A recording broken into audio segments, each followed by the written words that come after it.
محمد المبعوث رحمة للعالمين وعلى آله وصحبه أجمعين. Alhamdulillah, kita merafakkan setinggi kesyukuran kepada Allah Subhanahu wa taala. Pada malam ini dapat sama-sama kita menunaikan solat fardu maghrib secara berjamaah, dan sementara menunggu solat fardu isya pada malam ini dapat kita menyambung pengajian kita tentang perubatan Islam secara asas. Yang dirahmati Allah, Tuan Nazir, pegawai ahli jawatan kuasa, Tuan Imam, Tuan Bilal Masjid Siti Alam, muslimin muslimat yang dirahmati Allah Subhanahu wa taala. Menyambung pada pengajian kita, yakni bab yang ke-6 tentang pengubatan Islam berdasarkan fatwa-fatwa ulama. Bahawasanya kita tahu bahawa ilmu pengubatan Islam ini tidak terlepas daripada menerima pelbagai dakwaan-dakwaan, ya, ataupun tomahan-tomahan yang dikatakan bukannya datang daripada syariat Rasulullah sallallahu alaihi wasallam. Pelbagai pertikaian-pertikaian yang dikemukakan daripada mereka yang tidak berpuas hati, apatah lagi dengan perbuatan Islam ini yang banyak sekarang ini yang mengaku mereka daripada rawatan Islam. Apatah lagi apa yang berlaku, yang mereka yang menentang tentang apa yang diajarkan daripada Darus Syifa sendiri. Namun semua ini adalah satu cabaran ataupun dugaan yang perlu kita hadapi, kerana tidak semua manusia itu faham dan memahami, ataupun tidak semua orang yang suka dengan apa yang dilakukan oleh, lebih-lebih lagi tentang perubatan Islam ini, iaitu daripada Darus Syifa sendiri. Sebagai maklumat tambahan, ya, buku yang saya guna ini adalah dinukilkan oleh almarhum Tuan Guru Datuk Dr. Haruddin sendiri. Dengan ini banyaklah persoalan-persoalan ataupun jawapan-jawapannya saya merujuk kepada Tuan Guru almarhum Tuan Guru Haruddin berkenaan pengubatan Islam secara asasnya. Antara yang boleh kita kongsikan pada malam ini iaitu berkenaan hukum menjampi ataupun mendoakan sambil meletakkan tapak tangan di tempat yang sakit. Syekh Abdullah Al-Jabrain pernah ditanya persoalan tentang ini, bagaimana dia meletakkan tapak tangan di tempat yang sakit. Contohnya kita sentuh bahagian kepala ataupun anggota badan dan tempat-tempat yang lain, sambil kita membacakan jampi ataupun doa yang dibenarkan oleh syarak. Dalam fatwa yang dikeluarkan ini, beliau telah menyatakan bahawa tidak menjadi masalah untuk membacakan ataupun ruqyah yang dibenarkan oleh hukum syarak, kerana sesungguhnya Al-Quran itu menjadi penawar dan penyembuh kepada orang yang beriman. Ini boleh kita rujuk dalam suratul Fussilat ayat 44 yang berbunyi, a'udzubillahi minasyaitonirrajim, qul huwa lilladzina amanu hudan wa shifaa. Bahawasanya katakanlah wahai Muhammad, Al-Quran itu menjadi cahaya ataupun petunjuk serta penawar bagi orang-orang yang beriman. Begitu juga dengan masalah, tidak menjadi masalah ataupun dibolehkan untuk meletakkan tapak tangan kita ini diletakkan pada tempat yang sakit ataupun pada badan pesakit, dan menyapu tempat sakit itu setelah kita meniupkan jampi itu ataupun ruqyah itu yang dibacakan bahkan hukumnya harus kita membaca ruqyah itu diikuti dengan tiupan pada seluruh tubuh badan kita ataupun tempat yang sakit. Ini berdasarkan beberapa amalan yang dilakukan oleh Rasulullah SAW itu sendiri, sebagaimana yang telah diriwayatkan oleh Aisyah radhiyallahu anha. Apa katanya? Anna Nabiy sallallahu alaihi wasallam kana yu'awwidhu ba'd ahlihi yamsahu biyadihi al-yumna wa yaqulu Allahumma rabban nas adhhibil ba's ishfihi wa anta syafi la shifaa illa shifaa'uk shifaa'an la yughadiru saqaman. Terjemahannya, Nabi SAW telah menziarahi salah seorang ahli keluarganya yang sedang sakit,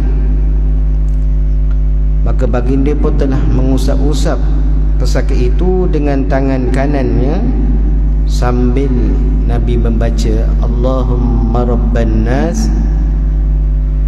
azhibil ba'sa ishfihi wa anta syafi la shifaa illa shifaa'uk shifaa'an la yughadiru saqaman. Ya Allah, ya Tuhanku,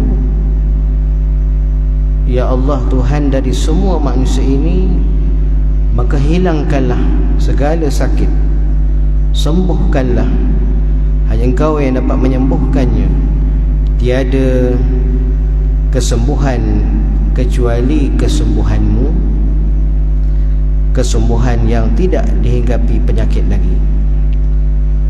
Ini antara hadis yang menunjukkan boleh diharuskan kita menjampi atau meletakkan tangan kita ataupun mengusap pada tempat yang sakit atau anggota yang sakit atau kepada pesakit. Manakala dalam hadis yang lain pula, seorang sahabat bernama Uthman ibn Abu al-As As-Saqafi telah bertemu dengan Rasulullah SAW dan telah mengadu bahawa beliau telah ditimpa suatu jenis penyakit yang terkena pada tubuh badannya, yang telah didertai semenjak dia memeluk agama Islam. Maka Rasulullah pun SAW meletakkan tangannya, lalu Rasulullah bersabda, dia kata, "Dha' yadaka 'ala alladhi ta'allama min jasadik wa qul bismillahi thalathan wa qul sab'a marrat a'udzu billahi wa qudratihi min syarri ma ajidu wa uhadhiru." Rasulullah bersabda, letaklah tangan kamu itu pada tempat yang sakit di tubuh kamu dan sebutlah Bismillah dengan nama Allah sebanyak 3 kali.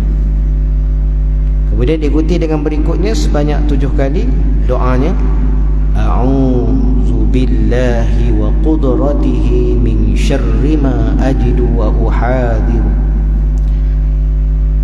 Syekh Abdullah Al-Jabrain kemudian menjelaskan bahawa al-masah yang disebutkan dalam hadis daripada bermaksud menyapu dengan tangan, iaitu dengan kita meletakkan tangan pada tempat yang sakit itu, lalu kita menyapu sambil mendoakan untuk pesakit.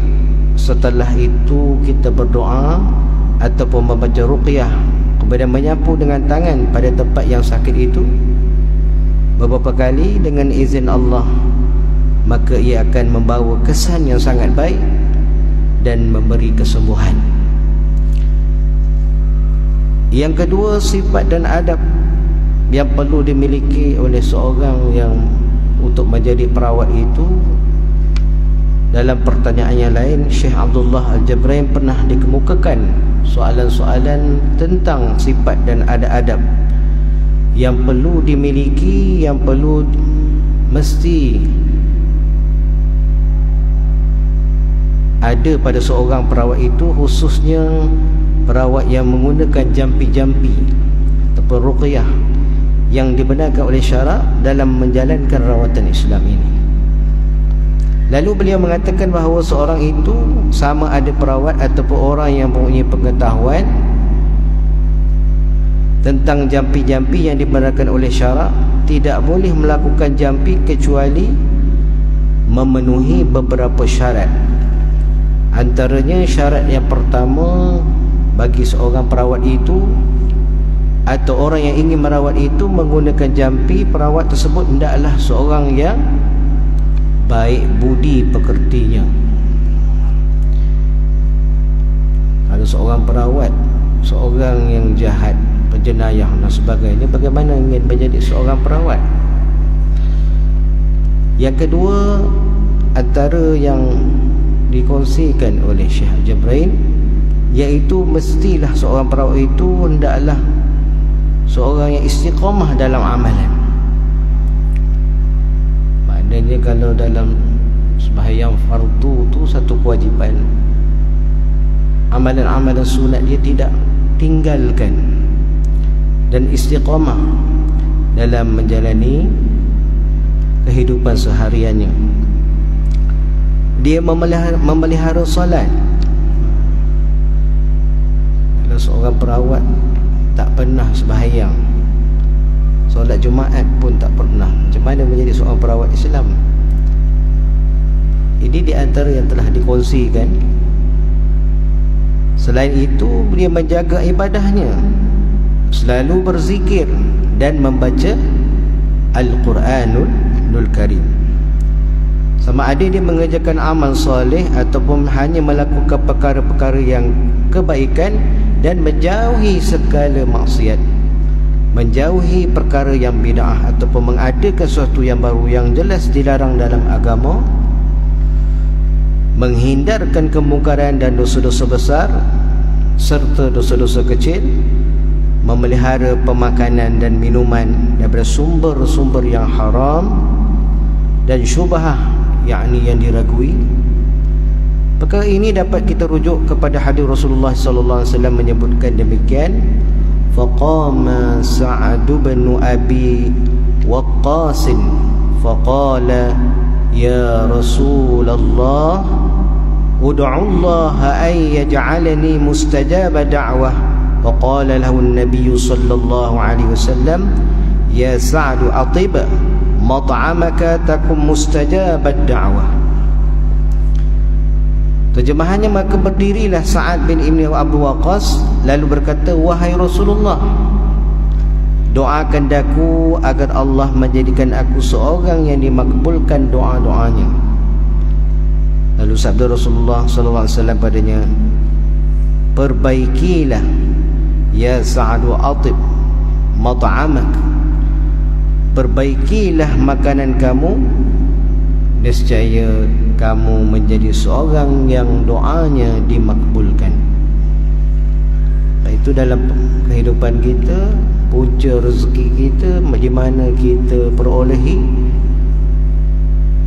itu sangat membimbangkan kepada kita, kerana rezeki yang kita peroleh itu menjadi darah daging kita dan menjadi satu sumber doa-doa kita dimakbulkan oleh Allah Subhanahu wa taala. Sabda Rasulullah sallallahu alaihi wasallam yang diriwayatkan oleh Abu Hurairah, "Tsumma dzakara ar-rajula yutilu as-safara ash'atha aghbara yamuddu yadayhi ila as-sama' ya rabbi ya rabbi wa mat'amuhu haramun wa mashrabuhu haramun wa malbasuhu haramun wa ghudhiya bil haram fa anna yustajabu lidzalik." Kemudian diceritakan bahawa seorang lelaki yang dalam perjalanan musafir yang panjang dalam keadaan kusut masai, lalu dia menadah tangan, mengangkat kedua tangannya ke langit dan berdoa, wahai Tuhanku, sedangkan makanan dan minuman serta pakaiannya dari sumber yang haram dan menyuapkan ke dalam perutnya dengan sesuatu yang diharamkan, bagaimana aku hendak memakbulkan jika demikian? Jelas dalam hadis yang menunjukkan bahawa bahawasanya menjaga dan memelihara makanan adalah menjadi asbab ataupun menjadi sebab kepada kemakbulan doa seseorang itu. Di samping itu, kita mengelakkan daripada mengenakan upah terhadap pesakit yang datang mendapatkan rawatan, dan sebolehnya mengelak daripada mengambil dan menerima apa jua yang diberikan kepada kita, agar yang diberikan itu akan memberi manfaat terhadap jampi yang telah dibacakan itu. Di antaranya syarat yang kedua itu mengetahui jenis jampi ataupun bacaan yang dibenarkan daripada Al-Quran. Antaranya ayat-ayat tersebut adalah seperti dalam suratul Fatihah, Al-Mu'awwizatain, yang ini bacaan Qul huwallahu ahad, Qul a'udzu birabbil falaq, dan Qul a'udzu birabbin nas, dipanggil Al-Mu'awwizatain. Dan surah Al-Ikhlas, Al-Mu'awwizatain tadi boleh kita katakan Qul a'udzu birabbil falaq dan Qul a'udzu birabbin nas, dan surah Al-Ikhlas. Dan ayat-ayat yang boleh kita gunakan surah yang terakhir dalam suratul Baqarah, ataupun ayat-ayat surah, ayat awal surah Al-Imran dan akhirnya, dan akhir surah At-Taubah ataupun awal surah Yunus. Banyak kalau kita lihat di sini, guru kata dalam awal surah An-Nahl ataupun akhir surah Al-Isra, awal surah Taha, akhir surah Al-Mu'minun, awal surah As-Safat ataupun awal surah Ghafir. Maka kesemua yang saya bacakan tadi ini antara doa ataupun segala doa yang tidak menyalahi Al-Quran ataupun doa-doa yang sesuai, kemudian dibacakan dan dihembuskan selepas membaca bacaan tersebut, dan boleh diulangi bacaan-bacaan itu sebanyak 3 kali ataupun lebih daripada itu. Di antara syarat-syarat yang kedua bagi kita kan tadi, sifat ataupun adab yang perlu dimiliki oleh seorang yang merawat. Syarat yang ketiga iaitu pesakit yang dirawat itu tersebut juga adalah daripada kalangan orang-orang yang beriman dan melakukan kebaikan, yakni sentiasa bertakwa kepada Allah Subhanahu wa taala dan sentiasa beristiqamah dalam amalannya, menjauhi perkara-perkara yang diharamkan dan meninggalkan segala perbuatan maksiat serta kezaliman. Seperti mana firman Allah Subhanahu wa taala dalam suratul Isra ayat 82, wa nunazzilu minal qur'ani ma huwa shifaa'un wa rahmatul lil mu'minin. Dan kami menurunkan daripada Al-Quran itu yang menjadi penawar dan rahmat bagi orang-orang yang beriman.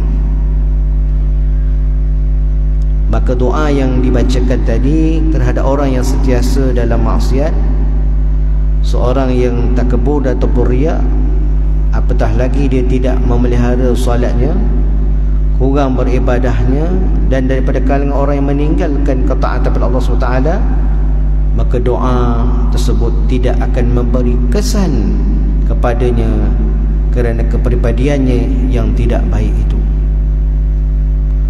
Apapun, apabila seorang pesakit itu datang kepada kita untuk minta kita doakan, diharuskan kita berdoa kepadanya. Mudah-mudahan dengan doa ataupun ayat-ayat Al-Quran tadi yang kita bacakan tadi, adanya barakah dan sebagainya, dan akhirnya menjadi kesembuhan. Syarat yang keempat, iaitu menanamkan keyakinan terhadap pesakit tadi bahawa Al-Quran ini adalah penyembuhan dan membawa rahmat serta ubat bagi segala penyakit. Manakala manfaat Al-Quran itu tidak boleh diragui, sekalipun jika pesakit mengatakan melakukan jampi adalah seperti ujian ataupun eksperimen. Kemungkinan menjadi manfaat dan kemungkinan juga tidak mendatangkan kesan positif. Bahkan juga perawat perlu meyakinkan bahawa Al-Quran itu adalah sangat bermanfaat dan ia adalah benar bahawa sebagai penyembuh segala penyakit seperti mana yang telah disebutkan oleh Allah dalam Al-Quran tadi. Jadi hukum menjampi beramai-ramai menggunakan mikrofon, ya. Ada juga, ya, diperbahaskan, ya. Dalam situasi semasa kini, ramai pesakit yang datang lalu berjumpa pengamal perubatan Islam untuk mendapatkan rawatan, ya. Kadang-kadang jumlah yang hadir dalam untuk mendapat rawatan ini terlalu ramai sekali, ya. Kalau tuan-tuan dan perempuan Darul Syifa, kita ada banyak cawangan Kek Jelutong, selain daripada HQ di Bangi dan sebagainya. Di mana-mana negeri sahaja sampailah ke Sabah, Sarawak, memang ramai orang datang mengunjung untuk mendapatkan rawatan di Darul Syifa. Maka Syekh Abdullah Al-Jabrain pernah mengemukakan pertanyaan berkaitan menjalankan rawatan dengan menggunakan jampi-jampi yang sahih ini dan dibenarkan oleh syarak terhadap suatu kumpulan pesakit yang dikumpulkan pada suatu tempat seperti dewan dan sebagainya. Lalu dengan menggunakan mikrofon, jampi-jampi tersebut dibacakan untuk semua pesakit tersebut. Maka dalam jawapan yang dikemukakan ini, Syekh Abdullah Al-Jabrain, beliau menyatakan pernah disebutkan bahawa sebahagian perawat ada yang berbuat demikian ketika merawat dan ia memberi faedah dan kesan terhadap kesembuhan bagi kebanyakan pesakit-pesakit yang dirawat itu dengan cara demikian. Ini kerana dengan melakukan demikian, walaupun menggunakan perantaraan, menggunakan mikrofon dan sebagainya untuk menjampi bacaan ayat-ayat Al-Quran ataupun doa-doa ataupun wirid-wirid yang tertentu, ia sendiri dapat didengar oleh orang yang terkena rasukan jin dan syaitan itu.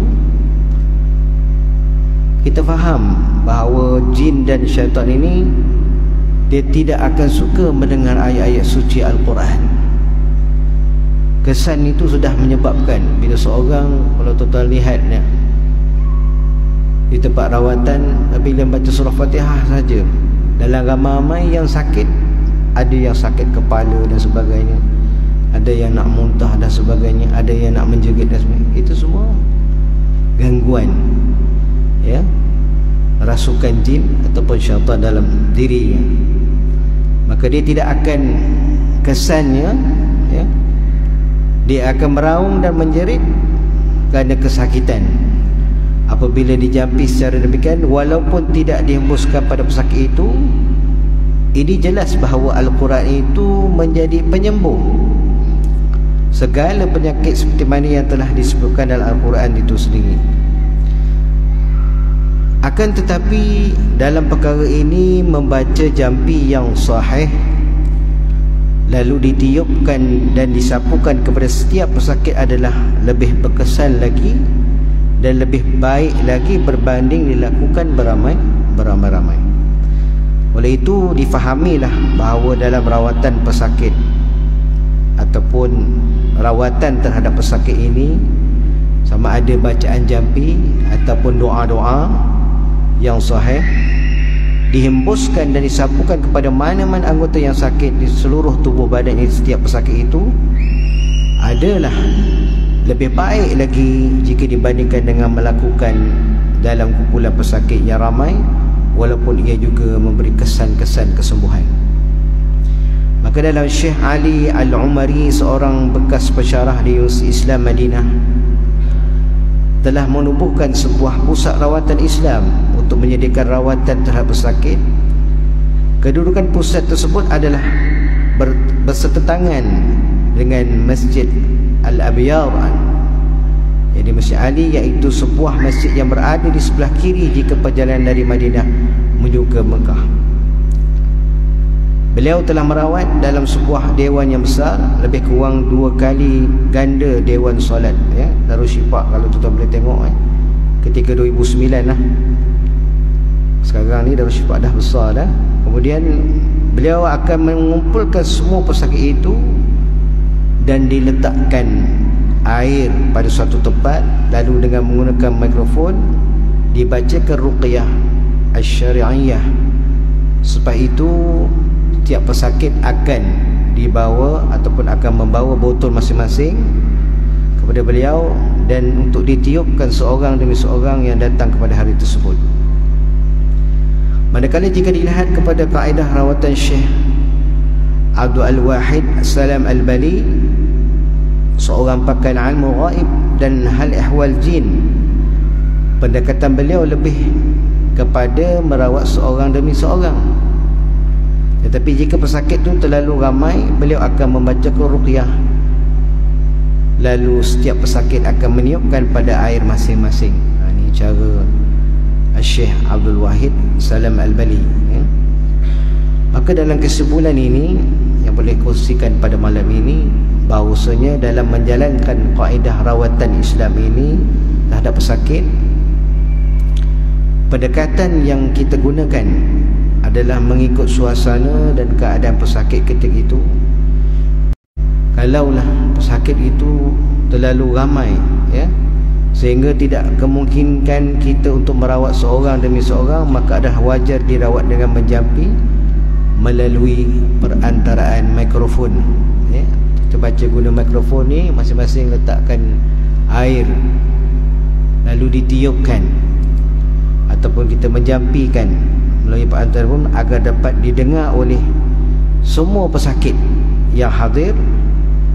Namun pendekatan yang lebih baik lagi adalah merawat setiap pesakit yang hadir itu melalui jampi yang khusus, mengikut penyakit yang dihadapi, ataupun ditiupkan ataupun disapukan pada tempat yang sakit.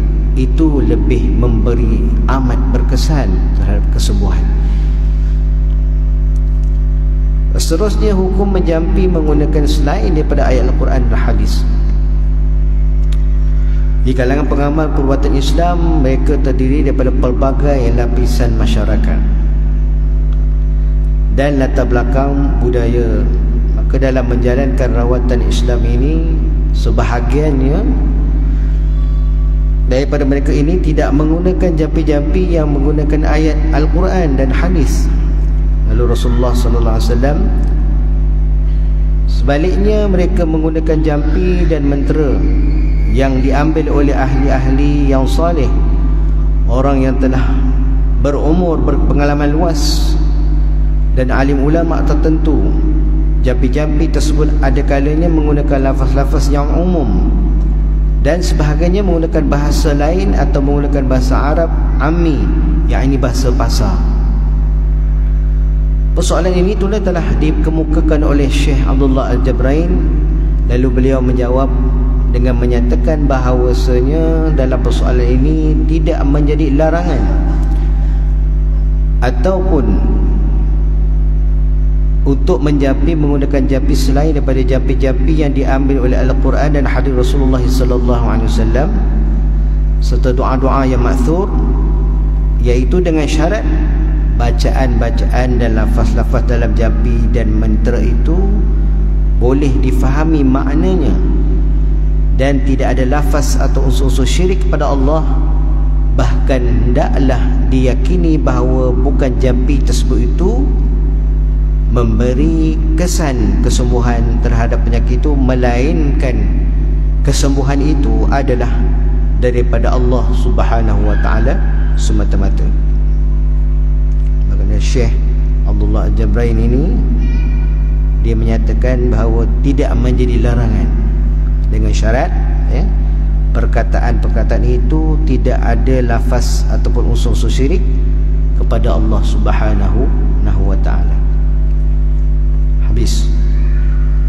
Di dalam hukum mengkhususkan doa tertentu untuk penyakit tertentu, maka seorang perawat itu mempunyai pendekatan yang berbeza dalam melaksanakan rawatannya terhadap pesakit. Ini jelas perbezaan-perbezaan ini khususnya terhadap jampi-jampi yang dibacakan oleh perawat tersebut. Ada juga sebahagian perawat yang mengkhususkan ayat-ayat ataupun doa-doa tertentu ataupun bilangan bacaan-bacaan yang tertentu ketika merawat, seperti kena baca 3 kali, 7 kali, 11 kali dan sebahagiannya, mengulangi bacaan-bacaan tersebut. Maka Syekh Abdullah Al-Jabrain pernah diajukan persoalan demikian. Lalu dalam hal ini beliau menyatakan bahawa tidak ada larangan dan sebarang masalah untuk membacakan pada ayat-ayat tertentu daripada surah-surah tertentu dan diulang beberapa kali untuk merawat sesuatu penyakit. Baik itu firman Allah SWT surah Isra ayat 82, wa nunazzilu minal qur'ani ma huwa shifaa'un wa rahmatul lil mu'minin. Dan kamilah menurunkan daripada Al-Quran yang menjadi penawar dan rahmat bagi orang-orang yang beriman. Zahirnya, secara jelasnya tuan-tuan dan puan-puan, menyatakan bahawa terdapat sebahagian daripada ayat Al-Quran yang menjadi penyembuh terhadap penyakit ataupun dapat memberi rahmat kepada terhadap pesakit. Maka dikatakan bahawa kalimah min ataupun yang menunjukkan jenis al-jins, ya, jenis Al-Quran yang memberikan kesembuhan dan rahmat itu, maka jenis Al-Quran yang memberikan kesembuhan itu ataupun rahmat pada semua orang, maka tidak syak lagi bahawasanya terdapat di dalam Al-Quran itu sendiri ayat-ayat yang memberi petunjuk ke atas rawatan terhadap sesuatu penyakit. Contohnya melalui hadis Abu Sa'id Al-Khudri yang menyebutkan bahawa beliau telah menggunakan ayat dalam suratul Fatihah untuk mengubati seorang ketua kabilah yang terkena sengatan kalajengking. Itulah saya bacakan hadis awalnya. Selepas sahaja beliau menceritakan kepada Rasulullah perkara tersebut, baginda bertanya kepada beliau di mana beliau mengetahui bahawa Al-Fatihah itu adalah salah satu daripada jampi-jampi. Maka sabda Rasulullah sallallahu alaihi wasallam, "Wa ma adraka annaha ruqyatun." Dan di manakah kamu mengetahui bahawa ia Al-Fatihah itu adalah ruqyah jampi? Dalam hadis lain sabda Rasulullah sallallahu alaihi wasallam diriwayatkan oleh Abdul Al-Malik Ibn Al-Umair radhiyallahu anhu, "Fatihatul kitabi shifaa'un min kulli da'." Surah Al-Fatihah itu adalah penyembuh daripada segala penyakit.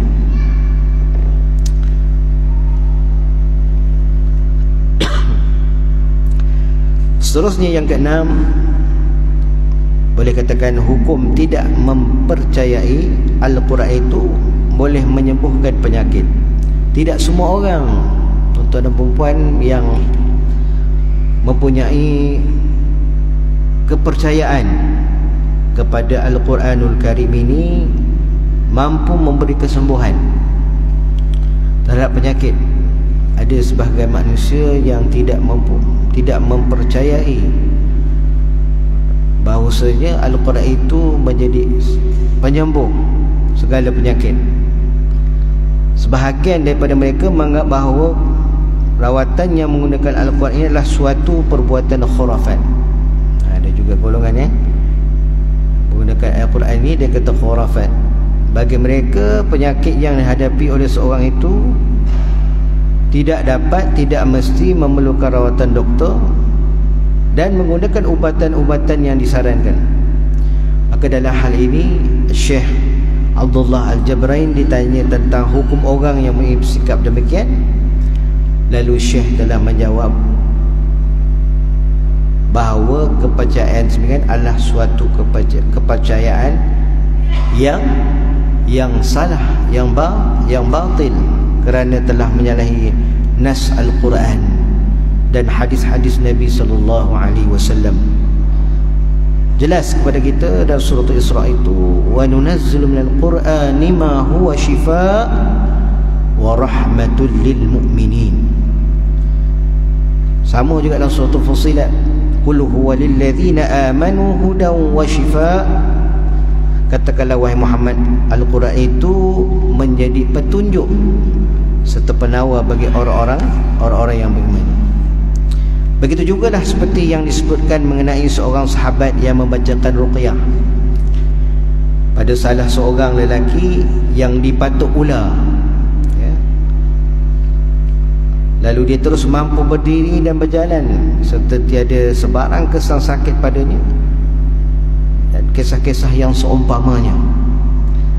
Berdasarkan pengalaman, terdapat kes-kes yang melibatkan penyakit-penyakit yang gagal, ya, diubati oleh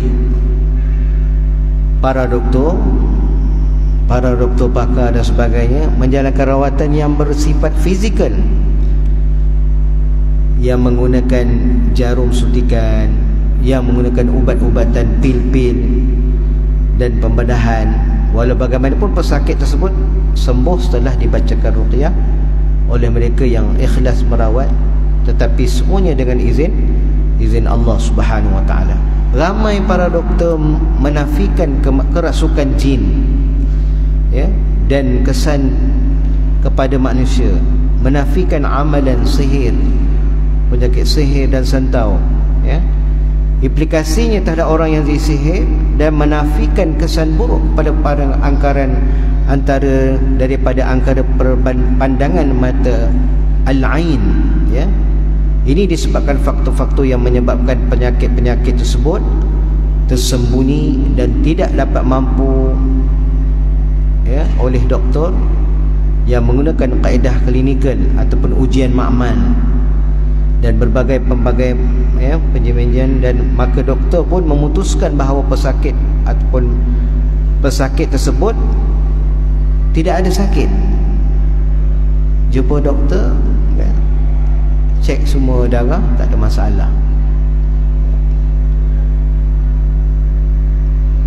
Sedangkan beliau sendiri melihat pesakit tersebut sentiasa terjatuh pingsan. Cek darah tinggi, darah semua normal, ya. Lalu pesakit itu sendiri mengalami kesakitan yang tersembunyi, menyebabkan diri menjadi risau, tak boleh tidur dengan selesa, ya, terpaksa memakan pil penenang ataupun pil untuk tidur. Lalu kemudian pesakit tersebut telah dirawat dengan dibacakan jampi-jampi yang syar'i ataupun ar-ruqyah syar'iyah, dan hasilnya kesakitan yang dialami itu telah hilang dengan izin Allah Subhanahu wa taala. Walaupun begitu, orang yang membaca ruqyah itu berbeza-beza daripada sudut pengetahuannya, sama ada dari sudut doanya, sama ada dari sudut wiridnya dan ayat-ayat yang dibaca tadi, berbeza dari segi niat dan keikhlasannya serta keterlibatannya dengan perkara-perkara yang diragui.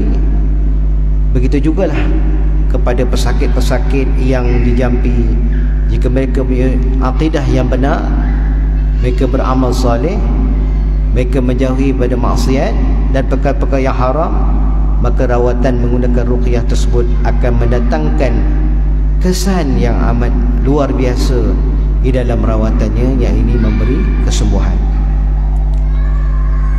Yang ketujuh, jampi yang sahih daripada Rasulullah sallallahu alaihi wasallam. Syekh Abdullah Al-Jabari telah diminta untuk menjelaskan tentang jampi-jampi yang dibenarkan oleh syarak dan sahih daripada Rasulullah sallallahu alaihi wasallam. Hal ini kerana terdapat pelbagai jenis-jenis jampi yang digunakan oleh perawat ketika menjalankan rawatan terhadap pesakit. Maka dalam jawapan ini beliau menyatakan bahawa terdapat banyak hadis Rasulullah sallallahu alaihi wasallam yang menjelaskan tentang jenis-jenis jampi yang dibacakan oleh baginda Rasulullah sallallahu alaihi wasallam, sama ada untuk rawatan penyakit ataupun sebagai perlindungan ataupun sebagai penjagaan diri daripada terkenanya penyakit dan gangguan.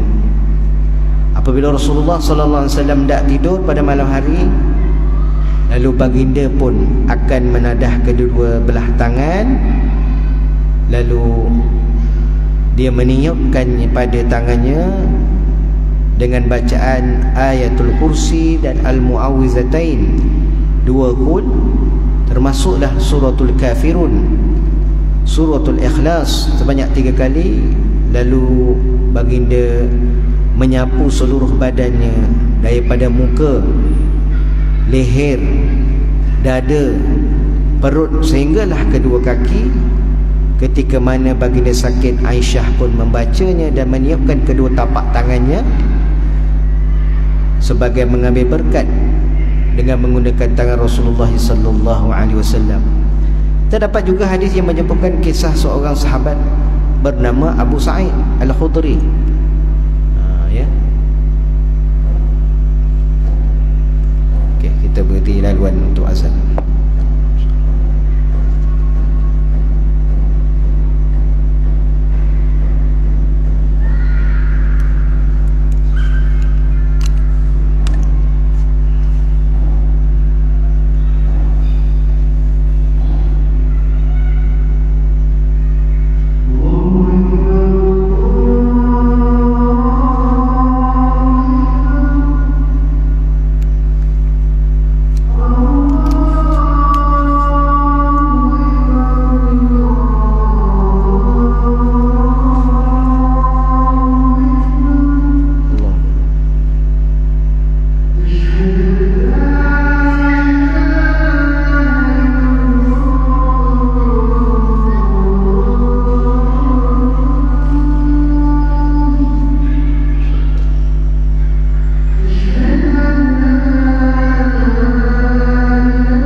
sedikit saja, iaitu terdapat juga hadis yang menyebut kisah seorang sahabat yang bernama Abu Sa'id Al-Khudri radhiyallahu anhu yang mengubati seorang ketua kabilah yang terkena sengatan kalajengking dengan menggunakan suratul Fatihah. Sebab itu dalam kisah-kisah inilah yang memberikan kepada kita semua secara kesimpulannya pengubatan Islam ini berdasarkan fatwa-fatwa ulama daripada dan ditatangkan pada hadis baginda Rasulullah sallallahu alaihi wasallam, menjadikan sumber rujukan kita sebagai asas kita mengubat rawatan secara Islam. Mudah-mudahan apa yang telah saya sampaikan hadis-hadis tersebut dapat kita beramalkan sama, dan mudah-mudahan kita semua dijauhi daripada sebarang penyakit ataupun ansir, gangguan jin dan syaitan. Dan saya tangguhkan majlis kita pada malam ini dengan bacaan tasbih kafarah suratul Asr. Subhanakallahumma bihamdika asyhadu an la ilaha illa anta astaghfiruka wa atubu ilaik. Bismillahirrahmanirrahim. Wal 'asr innal insana fi khusr illa allazina amanu salihat wa tawassaw bil haqq wa tawassaw bis sabr. Assalamu alaikum warahmatullahi wabarakatuh.